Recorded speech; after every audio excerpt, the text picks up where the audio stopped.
Hey guys, Kevin Molden here, Live Car Shows. It's a little after 7 a.m. We're in the shadow of where the 2 and the 210 freeway meet in Glendale, California. This is a little gathering that gets together every Saturday in front of the United Artists Theaters here in Glendale. Looks like I already count about 30 cars. Here comes a nice Corvette pulling in.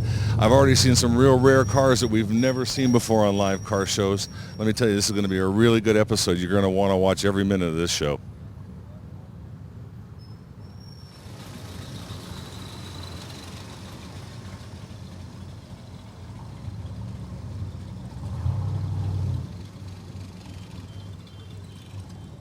Okay, I misspoke earlier. This is a 72 Corvette, and luckily Richard, the owner, came along so he can give me better detail. Tell me about your car, Richard.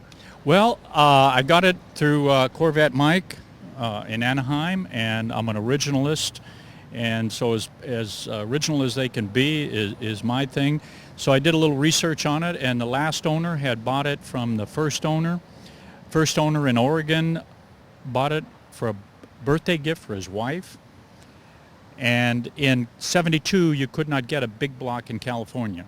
So that explains why it's here now, but you couldn't buy one new at the time because of smog certification.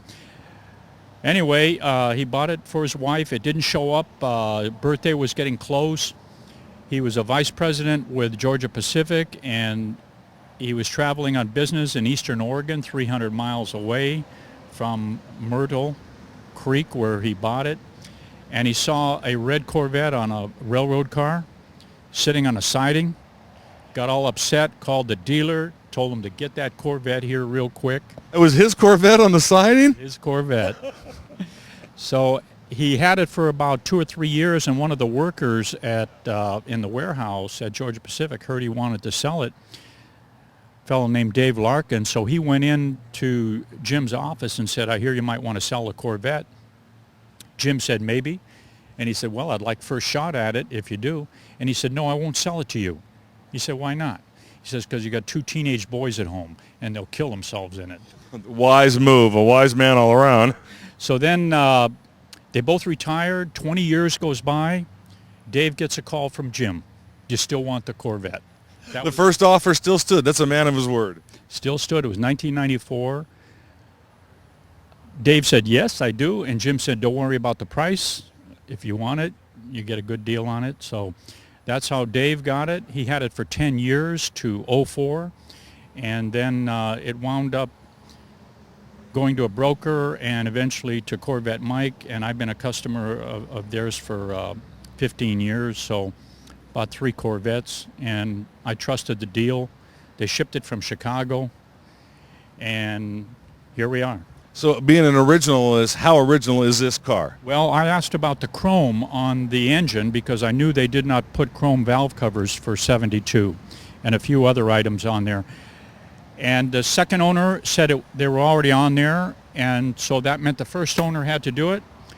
But it didn't strike me that a vice president of Georgia Pacific would be putting chrome on an engine. You got it. So when I asked Jim, the first owner, who put the chrome on, he said it was that way when he picked it up at the dealer. So we figured out that the dealer did it, and the reason they did it is this was the first Corvette they had sold in Myrtle Creek, Oregon, and I had a 71 big block, and the orange paint that they used on the engines would flake off, and they looked really ratty after just a few months. So they didn't want a crummy looking engine going around town, so they put the chrome on to dress it up for the wife. That is really great. That is great. So it's original paint and all that still? It's had spot painting done, which you can understand. Sure. How long are we talking about now? 35 years? Right. The interior is all original. The only thing that had been done on it, the correct air conditioning compressor was changed. A correct new carburetor was put on. The 2 previous owners told me everything they did to it, and that was about the extent of it other than normal maintenance. Well, Richard, this is a great Corvette. Thank you for talking to us on Live Car Shows. I appreciate it. You bet. Thank you.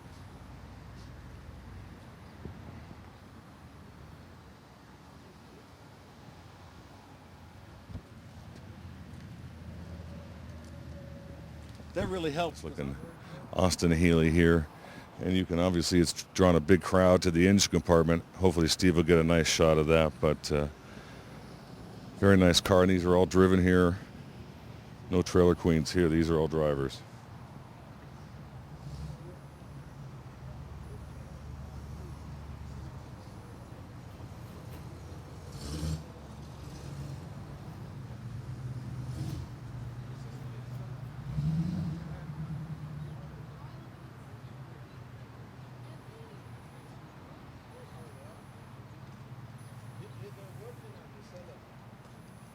Well, yeah.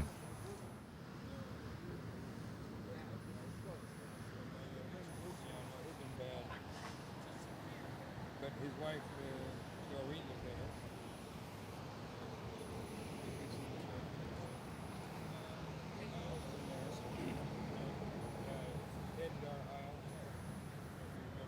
it. Very nice restored Austin Healey. You can see the script on the valve cover. Austin, England. Dual carburetor manifold. Gorgeous paint, nice interior. It's been drawing a crowd all morning, this car has, with the detailed engine like that. And all these cars are driven here. These aren't trailer queens at all. Nice Austin Healey.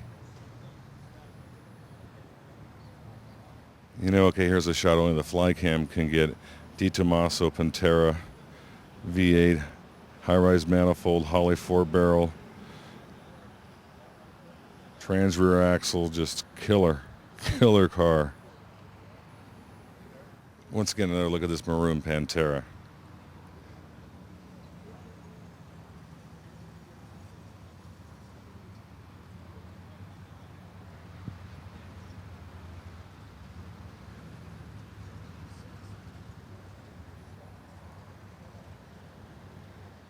Okay, I'm lucky enough to be talking to retired fire pilot Colonel Robert Hines here. He says he has the need for speed. He's going to tell you about his Mercedes-Benz because I have no clue. It's fast airplanes, fast women, and fast cars.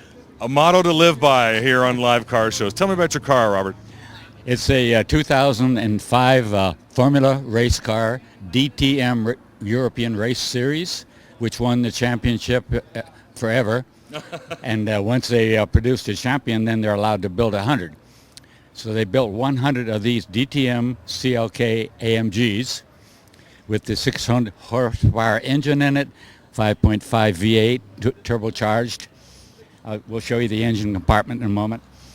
And it is fast. I've had it on the Hockenheim ring on day one when I picked up the car, and we got 213 miles an hour in that little straightaway, and the end of the straightaway was a 180-degree bend. Right. So it was like down to 25 miles an hour to make the turnaround. Well, you know what? I appreciate people picking up their cars at the factory. That must have been fun picking this one up. Yeah. Okay, well, you know, I see you got there's a roll cage built into the car, a 5-point harness. The whole car is carbon fiber, everything. The seats, part of the engine compartment, everything is carbon fiber. So it only weighs 1,080 kilograms. So that it puts it down to about 2,400 pounds. And it's got about 50 foot-pounds of torque more than the SLR. And This thing is just incredible. Where can you go fast around here in this car? in your dreams, Well, you know, I think we're going to have you open the hood so we can get a look under there, okay?